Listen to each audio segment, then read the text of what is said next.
Republicans see Robert F. Kennedy Jr. as an asset for the midterms. Democrats are trying to make him a liability. Top aides of President Donald Trump believe the firebrand health secretary has a unique ability to galvanize anti-establishment energy on the left and the right, and argue Republicans' fate in 2026 hinges on keeping his Make America Healthy Again movement happy. But several Democratic candidates and organizations told Politico they're betting on Kennedy dragging down the GOP, pointing to polling showing his long-held anti-vaccine views are turning the public off. Advertisement. They're banking on voters associating Kennedy with disease outbreaks and rising insurance costs rather than his more popular criticisms of pharmaceutical companies and focus on nutrition and wellness. As both parties seek to build coalitions ahead of the midterms, public views of Kennedy and how candidates position themselves in opposition to him could make a difference in key races that will decide control of Congress.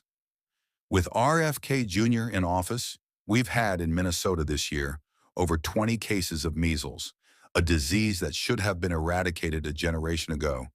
And we see misinformation about our health at every level, including on Tylenol and pregnancy, said Matt Klein, an internal medicine doctor running as a Democrat for Minnesota's only open and most competitive House seat. So I've been vocal about that. I think I'm called to be vocal about it. Recent polling suggests Americans are primed to agree with these attacks. The nonpartisan healthcare think tank KFF found in an October poll that nearly 60% of Americans disapprove of Kennedy's record as health secretary, though an overwhelming majority of Republicans continued to back him.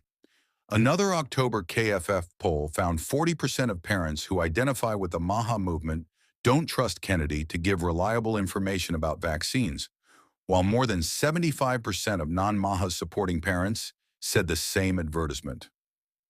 The secretary's controversial actions since taking office in February, including firing thousands of federal health workers, purging the government's vaccine review panel, and discouraging pregnant women from taking Tylenol, inspired some Democrats to run for office and gave incumbents a foil. Both groups of candidates are working to make 2026 a repeat of 2018, 2020, and 2022. Elections that saw the party prevail after hammering Republicans on health policy. Still, some Democrats plan to tread carefully, focusing on the importance of vaccines and the dangers of health misinformation without directly referencing Kennedy.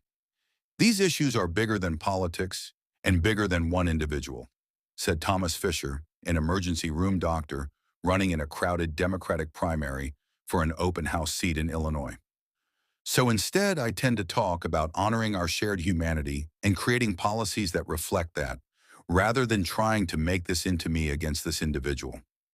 Even those who see the former Democrat and scion of a political dynasty as a ripe target warn that attacks on Kennedy have to be framed correctly to avoid alienating his diehard supporters and voters broadly sympathetic to his populist views.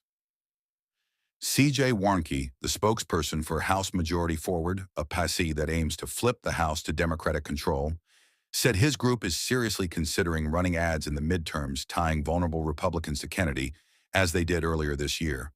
But rather than litigating the MAHA movement, given the fairly broad appeal of its positions on food and wellness, or getting into the weeds of vaccine policy, the group will likely focus on what their research shows voters care about most: